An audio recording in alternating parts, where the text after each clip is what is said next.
أعوذ بالله من الشيطان الرجيم. بسم الله الرحمن الرحيم. رب اشرح لي صدري ويسر لي أمري واحلل عقدة من لساني يفقه قولي. رب زدني علما. اللهم فقهنا في الدين. رب يسر ولا تعسر وتمم بالخير وبك نستعين. آمین. آج ہم نے 21واں پارہ پڑھنا ہے انشاءاللہ. اس کی پہلی آیت دیکھتے ہیں. اتلو ما اوحی الیک من الکتاب واقم الصلاۃ. اللہ تعالیٰ نبی اکرم صلی اللہ علیہ وآلہ وسلم کو کہہ رہے ہیں، فرما رہے ہیں کہ اتلو ما اوحی الیک، جو آپ کی طرف وحی کیا جاتا ہے اس کی تلاوت کریں، یعنی قرآن پاک. من الکتابی، کتاب سے. واقم الصلاۃ، اور نماز قائم کریں. ان الصلاۃ تنہا عن الفحشاء والمنکر. اچھا، سب سے پہلے دیکھیں تلاوت کا کیا مطلب ہے.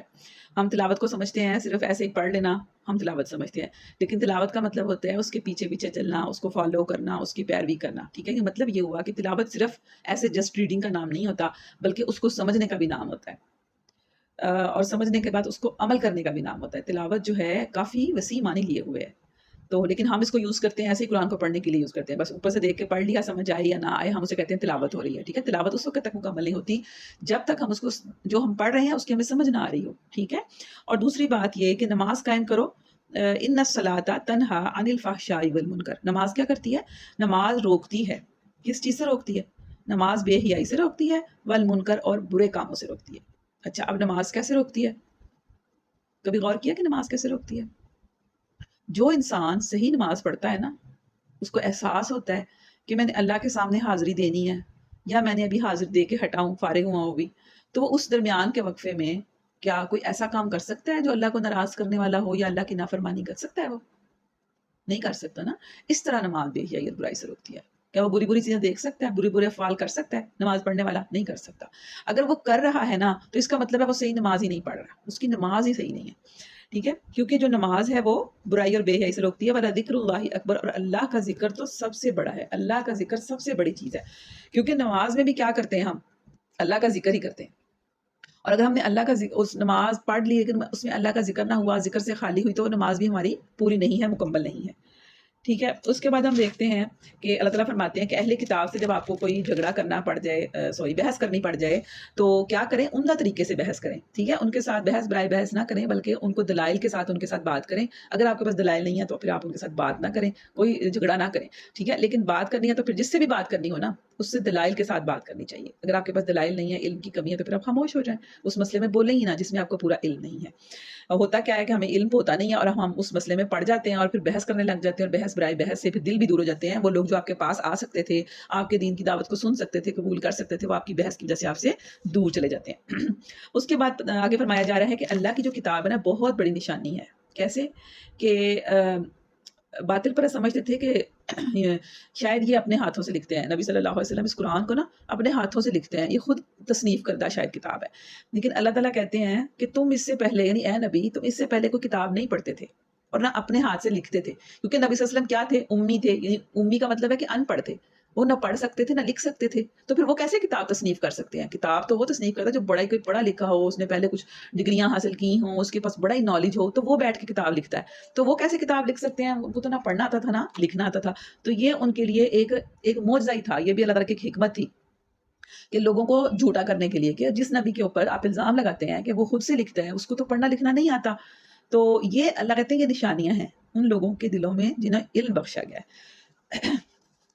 اس کے بعد ہم دیکھتے ہیں کہ اللہ تعالیٰ نے ہجرت کی طرف اشارہ کیا ہے کہ یا عبادی الذین آمنوا ان ارضی واسعۃ فایای فاعبدون، کہ اے لوگو جو ایمان لائے ہو، بے شک میری زمین بہت وسیع ہے. یعنی اس کا مطلب یہ ہے کہ اگر کسی جگہ پر آپ رہ رہے ہیں اور وہاں اللہ کی بندگی کرنا مشکل ہے، لوگ آپ کو تنگ کر رہے ہیں، لوگ آپ کو ستاتے ہیں، یعنی باقی جو دنیا ارد گرد کے جو لوگ ہیں جہاں آپ رہ رہے ہیں وہ اسلام کے مخالف ہیں، اور آپ کو وہ اللہ تعالیٰ کے کام جو احکامات ہیں وہ نہیں بجا لانے دیتے، ان پر عمل نہیں کرنے دیتے، تو پھر کیا کریں؟ آپ اس زمین کو چھوڑ کر کسی اور جگہ پر چلے جائیں، کیونکہ تاکہ آپ اللہ تعالیٰ کے دین کے مطابق زندگی گزار سکیں. جیسے پاکستان بنا تھا تو پاکستان کس لیے بنایا گیا تھا؟ اس لیے بنایا گیا تھا نا کہ اس پر ہم اسلام کے دین کے اصولوں کے تحت زندگی گزاریں گے. اگر ایسی ضرورت نہ ہوتی تو پھر ہندوؤں کے ساتھ ہی رہا جا سکتا ہے نا، ہندوؤں کے ساتھ رہ کے بھی تو نماز روزہ یہ سب کر سکتے تھے، لیکن اللہ تعالیٰ چاہتے تھے، یعنی کیا مقصد تھا اس بنانے کا پاکستان کو؟ قائد اعظم کا بھی یہ مقصد تھا کہ ایک ایسا ملک ہو جس میں ہم اسلام کے اصولوں کو اپلائی کر سکیں، جو قرآن نے نظام بتایا ہے نا اسلام نے، وہ ہم اس ملک میں نافذ کر سکیں، اس کو یہاں پر لاگو کر سکیں۔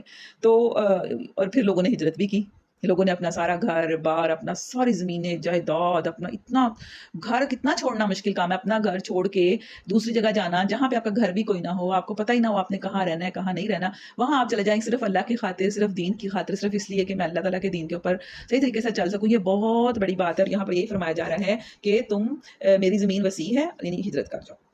اور اس کے بعد ایمان لانے والوں کا ذکر ہے، اور ان کا آگے سے صفات ہیں کہ جنت ہے ان کے لیے، ان کی کیا صفات ہیں؟ جنہوں نے صبر کیا ہے۔ صبر کرنا بڑا مشکل کام ہے، انہوں نے کیا، اپنے رب پر بھروسہ کرتے ہیں، اپنے رب کی یاد پر ان کو توکل ہے، بھروسہ ہے۔ کتنے ہی جانور ہیں جو اپنا رزق اٹھائے نہیں پھرتے۔ اب دیکھیں یہاں پر رزق کی پھر بات ہو گئی ہے کہ رزق دینا اللہ کا وعدہ ہے، اللہ ان کو رزق دیتا ہے، اور تمہارا رازق بھی وہی ہے، وہ سب کچھ سنتا اور جانتا ہے۔ رزق کا وعدہ اللہ کا ہے، جتنا جس کا نصیب میں ہے اس کو مل جائے گا، وہ اسباب خود ہی پیدا کر دیتا ہے، پھر وہ انسان اس کو سمجھتا ہے کہ شاید یہ میری اپنی کوئی بہادری ہے جس کی وجہ سے مجھے اتنا رزق مل رہا ہے کہ میں مالا مال ہو گیا ہوں۔ تو یہ اللہ تعالیٰ خود ہی اسباب بھی فراہم کرتا ہے، اور یہ اسی نے سارے سلسلے چلائے ہوئے ہیں۔ اس کے بعد ہم دیکھتے ہیں کہ اللہ تعالیٰ یہ دنیا جو ہے نا، اس کے بارے میں آ رہا ہے کہ دنیا جو ہے نا وہ ناپائیدار ہے، عارضی ہے، بالکل ایسے ہی ہے جیسے کھیل اور دل کا بہلاوا، اور یہ دنیا کی زندگی کچھ نہیں ہے مگر ایک کھیل اور دل کا بہلاوا، اصل زندگی کا گھر تو دار آخرت ہے۔ یعنی پھر بار بار یہ بتایا جاتا ہے ہمیں کہ یہ دنیا جو ہے یہ ناپائیدار ہے، یہ عارضی ہے، یہ ہمیشہ کا ٹھکانا نہیں ہے، اس کے اگر دکھ بھی ہیں تو عارضی ہیں، اس کی اگر خوشیاں بھی ہیں تو وہ عارضی ہی ہیں۔ کوئی خوش نہ ہو جائے کہ مجھے خوشیاں مل رہی ہیں تو پتہ نہیں ہمیشہ رہیں گی۔ اس کے بعد آگے ہم دیکھتے ہیں سورہ روم سٹارٹ ہو گئی ہے، اس کے شروع میں ہی اللہ تعالیٰ نے فرمایا کہ غلبت الروم، رومی قریب کی زمین میں مغلوب ہو گئے ہیں، اور اپنی اس مغلوبیت کے چند سال کے اندر وہ غالب آ جائیں گے۔ اب جب روم اور ایران کی جنگ ہو رہی تھی نا، تو مسلمانوں کی جو ہمدردیاں تھیں نا وہ روم کے ساتھ تھیں، تو یہاں پر اللہ تعالیٰ نے فرمایا ہے کہ رومی جو ہے نا وہ مغلوب ہیں فی الحال، لیکن چند سال کے اندر وہ غالب آ جائیں گے، مسلمانوں کو حوصلہ دیا جا رہا ہے، اور اللہ ہی کا اختیار ہے پہلے بھی اور بعد میں، اور وہ دن وہ ہوگا، یعنی وہ جس دن وہ غالب آئیں گے وہ دن وہ ہوگا جب کہ اللہ کی بخشی ہوئی فتح پر مسلمان خوشیاں منائیں گے۔ یعنی ایک اور خوشخبری مسلمانوں کو دی گئی، وہ کون سا دن تھا؟ وہ بدر کا دن تھا۔ یعنی مسلمانوں کو کہا جا رہا ہے کہ جب مسلمانوں کو بدر میں خوشخبریاں ملیں گی، ان کو فتح ملے گی، تو ادھر روم کے اندر بھی ایران جو ہے، ایران اور روم کی جنگ تھی نا، تو روم میں رومی غالب آ جائیں گے، ٹھیک ہے، یہ دوسری خوشخبری دی گئی تھی، اور واقعی ایسا ہی ہوا تھا، یعنی اللہ تعالیٰ نے یہ خوشخبریاں ان کو دے دی تھی۔ اس کے بعد قیامت کے بارے میں ذکر آ رہا ہے کہ قیامت کے دن لوگ گروہوں میں تقسیم کر دیے جائیں گے، یعنی جس طرح کلاس میں ہوتا ہے نا، گروپ بنا دیتے ہیں کہ یہ زیادہ اچھے بچے ہیں، یہ زیادہ گندے بچوں کا گروپ ہے، یہ ذرا میڈیم بچوں کا گروپ ہے، تو اس طرح اللہ تعالیٰ قیامت کے دن انسانوں کو گروہوں میں کر دیں گے تقسیم، ہر کوئی اپنے اعمال کے حساب سے اپنے گروہ کے اندر ہوگا۔ اس کے بعد یہاں پر 4 نمازوں کا ذکر آ گیا ہے کہ پس تسبیح کرو اللہ کی، فسبحان اللہ حین تمسون وحین تصبحون، جب تم شام کرتے ہو یعنی مغرب کی نماز، اور جب صبح کرتے ہو فجر کی نماز، اور تیسرے پہر کا ذکر ہے یعنی عصر کی، اور جب تم پر ظہر کا وقت آتا ہے۔ یہاں 4 نمازوں کا ذکر ہے، اور بہت دوسری جگہ پہ جو سورہ ہود ہے، سورہ بنی اسرائیل ہے، اور بہت ساری جگہ پر پوری 5 نمازوں کا ذکر آ جاتا ہے، یعنی 5 نمازیں پوری نکل آتی ہیں قرآن پاک کے اندر سے۔ پھر اس کے بعد اللہ تعالیٰ نے بتایا کہ میاں بیوی کو آپس میں سکون کا ذریعہ بنایا ہے، یعنی ایک ایسا رشتہ ہے جس میں انسان کو سکون ملتا ہے، اس کو اپنا ایک لائف پارٹنر ہے نا، کیونکہ میاں اور بیوی کیا ہوتے ہیں؟ لائف پارٹنر ہوتے ہیں۔ اور دیکھیں نا کہ اللہ تعالیٰ نے یہ ایسا رشتہ ہے کہ جو سب سے پہلے زمین پہ بنایا گیا۔ جب اللہ تعالیٰ آدم کو پیدا کیا تو وہ اکیلے تھے نا، جنت میں تھے، حالانکہ جنت میں تھے، پھر بھی وہ کیا تھا، ان کا دل نہیں لگتا تھا۔ انسان کا اکیلے کو دل لگتا ہے کبھی؟ کتنی اچھی جگہ ہو، کتنی پیاری پلیس میں آپ کو چھوڑ دیا جائے، دنیا کی سب سے بہترین جگہ پہ آپ کو اکیلا چھوڑ دیا جائے، تو آپ کا دل لگے گا وہاں پہ؟ کبھی بھی نہیں لگے گا۔ آپ چاہیں گے کہ میرا کوئی پارٹنر ہونا چاہیے جو میرے دکھ کا، میرے سکھ کا، میری ہر چیز میں اس کے ساتھ شیئر کر سکوں۔ تو وہ پھر اللہ تعالیٰ نے حضرت آدم کو ان کی بیوی عطا کی، یعنی سب سے پہلا جو رشتہ بنا تھا وہ میاں اور بیوی کا بنا تھا۔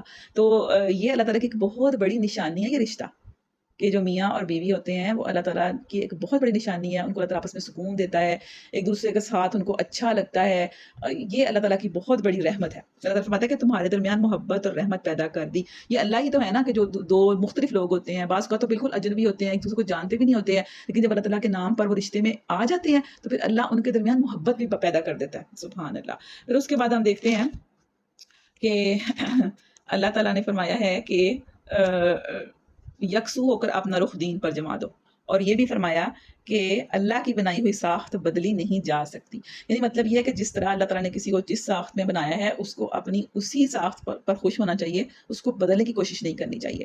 اور دوسری بات یہ بھی ہے کہ اللہ تعالیٰ نے انسان کو کیا بنایا؟ اپنا بندہ بنایا. تو اس کو بندہ بن کے رہنا چاہیے. اس کو یہ نہیں سمجھنا چاہیے کہ میں کوئی ایسی ہستی ہوں کہ جس کو کوئی کسی کا خوف نہیں ہے، ڈر نہیں ہے، بلکہ اس کو ہمیشہ ہمیشہ اپنے سوچ کے رکھنا چاہیے کہ میں کسی مالک کا بندہ ہوں اور اسی کی میں نے فرما برداری کرنی ہے. اور پھر آگے بھی آیات میں بتایا جا رہا ہے کہ آسانی اور مشکل سب اللہ ہی کی طرف سے ہوتی ہے. اگر کسی کو کوئی آسانی ملتی ہے، خوشیاں ملتی ہیں، تو پھر وہ یہ نہ سمجھے کہ کوئی اس کا اپنا کمال ہے، بلکہ یہ اللہ کی طرف سے. اور اگر کوئی مشکل اور پریشانی بھی آئی ہے تو وہ بھی اللہ کی طرف سے ہی ہوتی ہے، اور اس کو اس میں مایوس نہیں ہونا چاہیے. پھر اس کے بعد آگے فرمایا جا رہا ہے کہ رشتہ داروں کو، مسکینوں اور مسافروں کو اس کا حق دو. یعنی جو ہم کسی کو اپنے رشتہ دار کو اگر مال دیتے ہیں یا پیسہ دیتے ہیں، اس پر خرچ کرتے ہیں، یا کسی مسکین کو دیتے ہیں یا مسافر کو دیتے ہیں، تو یہ اس کا حق اس کو دیتے ہیں، اس کے اوپر ہم کوئی احسان نہیں کرتے. اس سے پتہ چلتا ہے اس آیت سے. اور پھر اللہ تعالیٰ فرماتے ہیں کہ جو بھی تم دیتے ہو نا اللہ کی راہ میں، اس کو اللہ بڑھا دیتے ہیں. ہم سمجھتے ہیں نا کہ کم ہو گیا ہے، جو ہم مال خرچ کرتے ہیں پتہ نہیں ہمارے کم ہو گئے ہیں، لیکن اللہ تعالیٰ یہاں بتاتے ہیں کہ جو زکوٰۃ تم اللہ کی خوشنودی حاصل کرنے کے لیے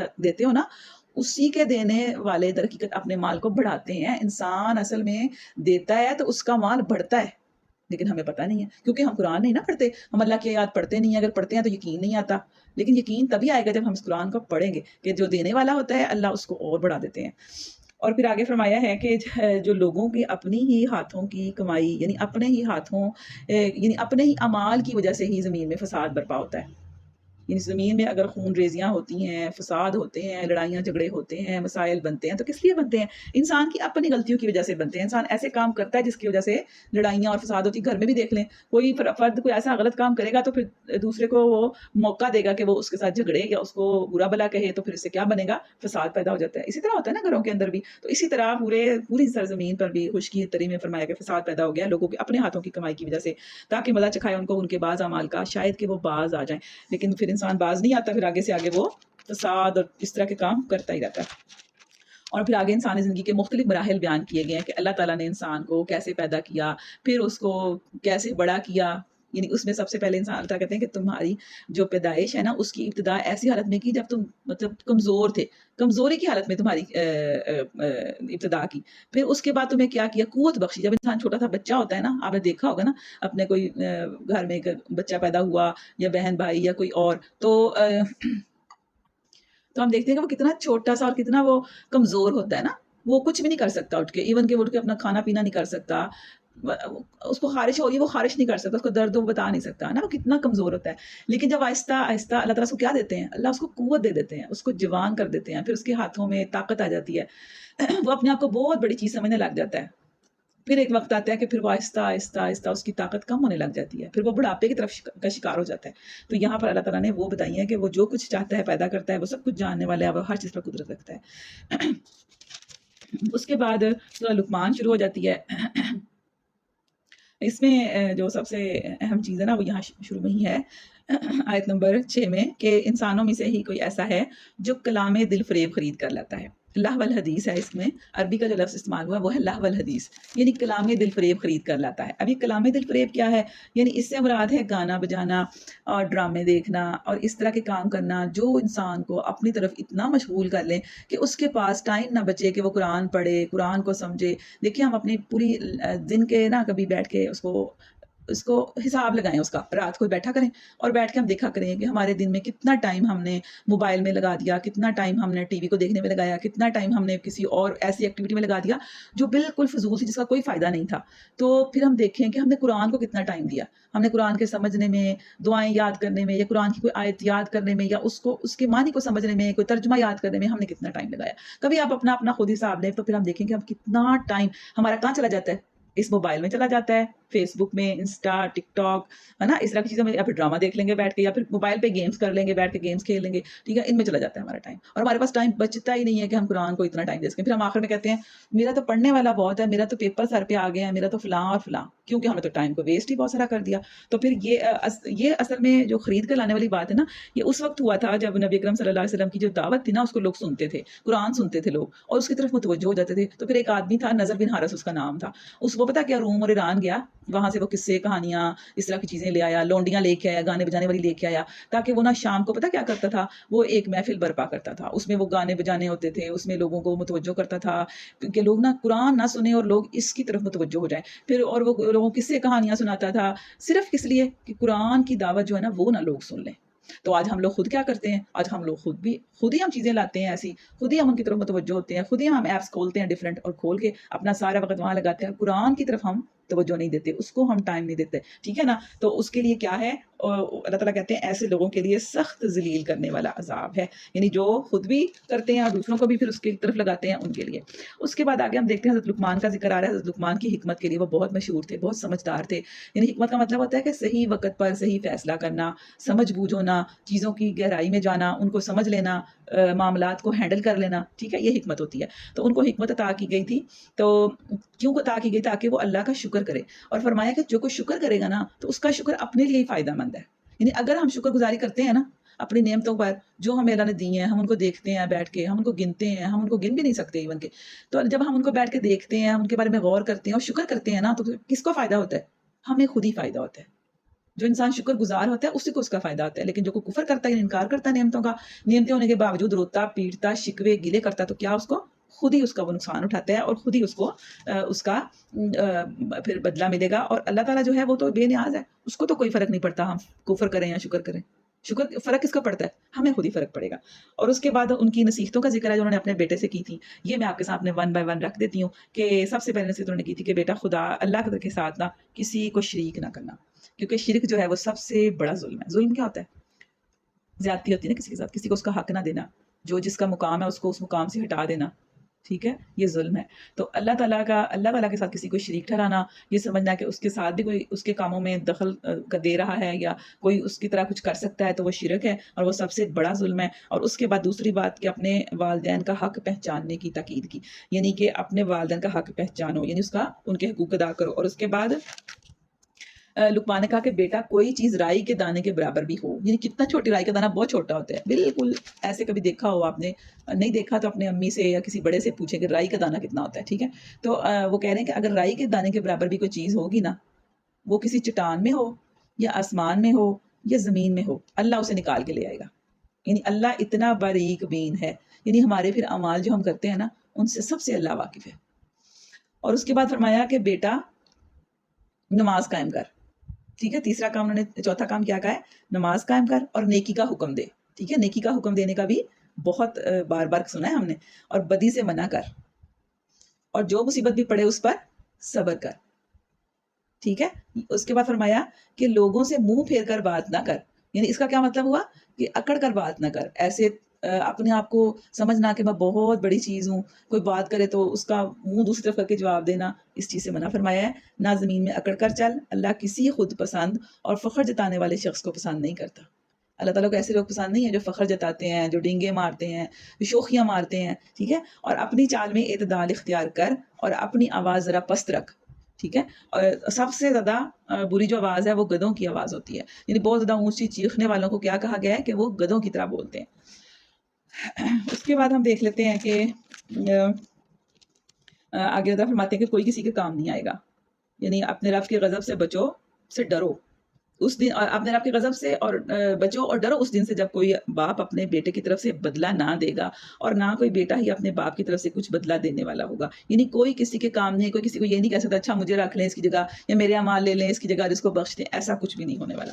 جو بھی ہوگا انسان کے اپنے اعمال ہی کا پھر اس کو کیا دھرا مل جائے گا۔ اور پھر انسان، وہ پھر ذکر آتا ہے کہ جب انسان اپنا انجام دیکھے گا نا قیامت کے دن، تو اس دن وہ کہے گا کہ اپنے رب سے کہے گا کہ مجھے واپس دنیا میں بھیجیں، میں پھر نیک عمل کروں گا، مجھے پھر موقع دیں۔ لیکن اس دن تو موقع نہیں ملے گا، لیکن دنیا میں جو ہم امتحان دیتے ہیں نا اس کے بعد ہمیں موقع ہوتا ہے کہ ہمیں دوبارہ سے ہم اپیئر ہو جائیں، دوبارہ سے ہم پیپر دے دیں، ہے نا، موقع ہوتا ہے۔ لیکن جو آخرت کا امتحان ہوگا، جو وہ رزلٹ ہوگا، پھر اس میں ہمیں کوئی موقع بھی نہیں ملے گا۔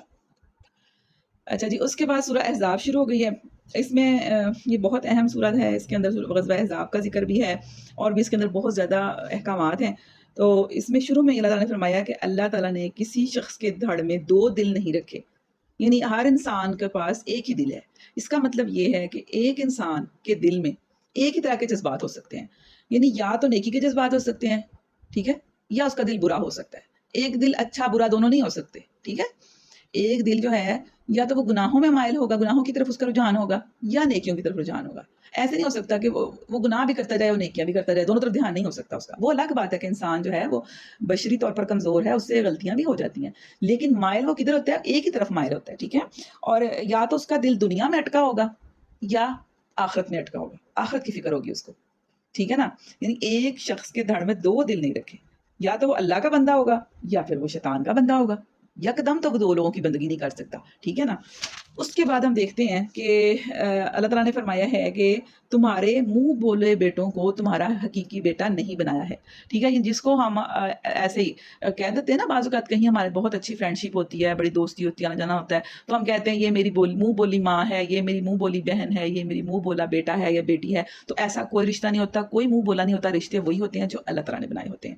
اور اسی طرح کیونکہ اور منہ بولے بیٹوں کو ان کے باپوں کی نسبت سے پکارو، ٹھیک ہے. اگر کسی نے کوئی ہے بھی کسی نے اڈاپٹ کیا تو وہ کس کی نسبت سے پکارے اس کو؟ اس کے باپ کی نسبت سے اس کو پکارا جائے گا.